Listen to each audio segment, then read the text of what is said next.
Hi there, YouTube. This is T Walker, aka Tanner, going to do video number 3 in my new player video series.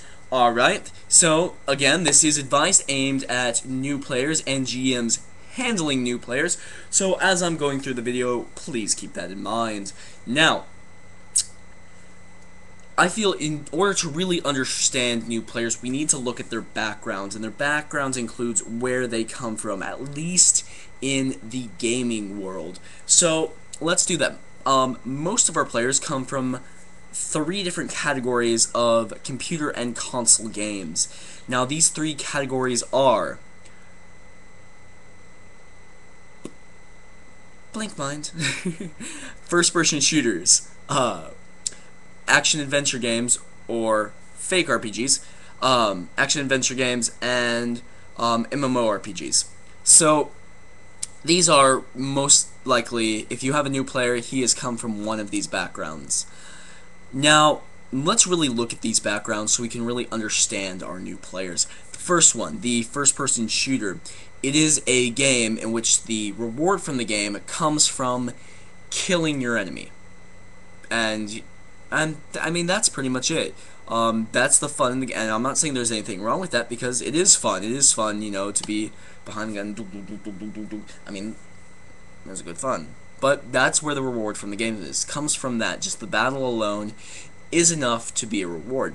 Now, with action-adventure games, the fake RPGs, and I call them fake RPGs because really they're not RPGs. Even the ones with a choice system is usually between, you know, are you going around slaughtering orphans or are you holy saint of holiness? Two, you know, programmed responses isn't really role-playing, which is why I call them action-adventure games. So, your fake RPGs, the reward comes from, you know, going around, you fight, and that is the most important thing. You fight, and you kill the monsters, and from killing the monsters, you get better. And you get more things that allow you to kill bigger things. And this is pretty much and like I said, I'm not saying that that's not fun, because it is. I play them all the time. It is fun, but that is what the game is reduced down into. You kill things so you can kill bigger things. Alright, you grab their loot, you grab their equipment, you get experience from doing it. Great, now you can go kill something bigger. Now, the next one, the MMORPGs, is a game that thrives on killing monsters and taking their loot. That is the entire game. You kill monsters over and over and over again in order to get experience and levels, and you take their stuff, and then you get people together to go kill a big monster to take its really cool stuff. That is what the game kind of devolves into. You know, you get groups together and kill big monsters. Now, the focus of all 3 of these categories is killing your enemies. Alright? And the focus of the last 2 is killing the enemies in order to get stronger, in order to get better and be able to kill bigger enemies. Now, when it comes to role-playing, this can pose a serious problem, especially with the way that a lot of tabletop RPGs are set up, because if you want your characters to roleplay, you probably don't want them, you know, just killing monsters, taking their stuff so they could go kill more monsters and, you know, take their stuff. Right? Because, let's look at it this way. If a player, from their previous background, enjoys, I'm in that game, of course they do, and you bring them into your game, and you give them the same setup, what are they going to do? They're going to do the exact same thing they do in the other games, because this is what they're used to. This is their backbone. This is their foundation. Alright? So if you bring your players in, and you give them experience and loot for killing monsters, not only is the battle fun, but now they have experience and loot on top of that, what do you think they're gonna do? Go kill more monsters. Alright? Now, what that doesn't do is encourage role-playing, unless you have an entire party of people who just like to kill monsters and that's their characters, but those aren't interesting characters, are they? Actually, they're kind of dull and boring, and you've probably seen them played a lot. So, the first thing you need to do when handling new players is take take away experience from killing monsters. Take it away completely. Gone. And this is why. Let me defend myself here. If you... Battle is rewarding in itself, and that is exciting. It's like, ooh, my goodness, this is battle.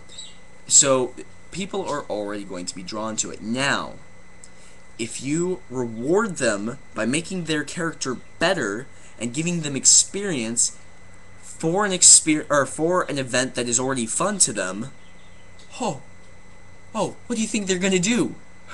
Try to fight everything that moves. Because one, the fights are fun, and two, they're getting rewarded for it. So what you need to do is keep the fights fun, but not have experience be the reward. The reward is the fight itself. It's a cool and exciting event. If you reward them with experience for the fight, you are encouraging them to fight more. Now, this is not role-playing. That's not doing things in characters. A lot of characters wouldn't fight in certain situations, which is the behavior you want to enforce. The next thing, with the second two, the action-adventure game and the MMO, you get better items from the enemies you kill. Now, which brings you to the tabletop RPGs. You need to be very, very careful with loot. In fact, I would say that most enemies should not have anything ever. Anything of use, at least.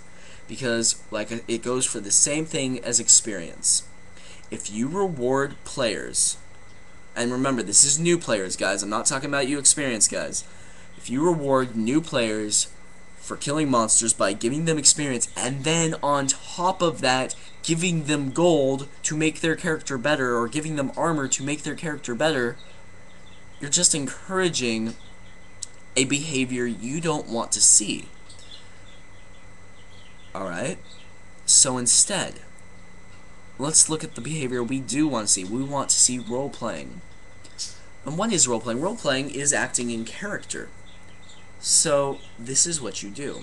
You take away our experience from killing monsters, because you need to. Otherwise, you're just enforcing an action that you probably don't really want to see it that much. I mean, you want to see it, but not every single, every event is a fight, because that's what the players like, and they get rewarded for it. So you want to take away experience. You want to keep the loot to an absolute minimum, pocket change here and there.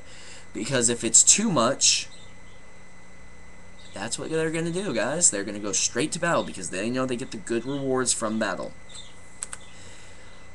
Now, this is what you do. You reward them for role-playing. And like I said, let's look at role-playing. What is role-playing? Acting in character. So what you do is you give them experience every time they act in character. Not acting in character, every time they're acting in character or experience. No. When they act in character and make a decision that is not necessarily good, but in character, that's the most important part, in character. If they make a decision in character that makes sense for their background, and it's not necessarily good, but it is interesting, that's the other thing, it needs to be interesting, that's when you give them experience. That's when you say, okay, that was good, there you go. Because what it's encouraging them to do is, play their character out. Their character might not be the, brightest hammer in the shed, and so when they make a mistake that their character would make, right, and they're acting in character because of that, reward them. Now, of course, you need to tell them, don't be idiots. If you get your whole party killed, the game's gonna end. So you gotta kind of introduce that too. But if you tell them, look, when you, as a player, make a choice that your character would make, and it is not the smartest choice you could have made, but you know it's the one your character would have made, and I know that, that's when you're going to get experience. That's the first part. The second part is with loot. Loot, sweet loot, should only be gotten from some sort of role-playing event. You need to sit your players down and you need to tell them, look, killing monsters, I'm going to tell you guys right now, probably not going to give you the greatest items. If you want good items, you are going to need to roleplay. You're going to need to find where they are. You're going to need to talk to people. You're going to need to get information from them. You're going to need to convince them of things. You're going to need to find out all this information and set up. And then after all of that role playing, after all the interaction with NPCs and you, then you might get the item. Or then you will get the item. Alright? So let's look at what we've done here. We've shifted the reward system in most tabletop RPGs, because most tabletop RPGs do give you sweet loot and experience for killing monsters, which is not what you want to do if you want to see truly great role-playing, especially in new players. So at first you're going to need to take that experience away and the loot, and you're going to need to put the experience and the loot into a different spot. Because they'll know battle is exciting. That is the reward in itself. It's just a fun, exciting event. But they know if they really want to be big and burly and look at me, I can take down a dragon. They're going to need to roleplay, and they're going to need to make decisions that make sense for their characters, and they're going to need to interact with the NPCs in order to find information on the fat loot. Alrighty. This has been T Walker, aka Tanner, doing video number 3 for advice to GMs on new players.